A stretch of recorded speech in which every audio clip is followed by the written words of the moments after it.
Signs of foundation failure. There are basically 3 signs of foundation failure. First one, cracks in sheetrock.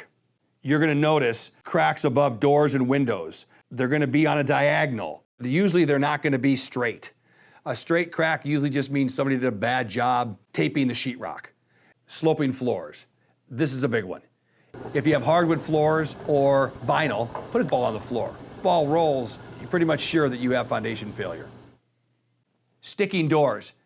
Most people won't call us until they can't get in and out of their front door. But by the time you can't get in and out of your front door because it sticks so bad that you can't open it, that's a sign of foundation failure. People call us all the time with a crack in their foundation. If you have a crack in your foundation, but not any of these other 3 signs, you're probably lucky. You probably don't have foundation failure. Foundations crack, they do.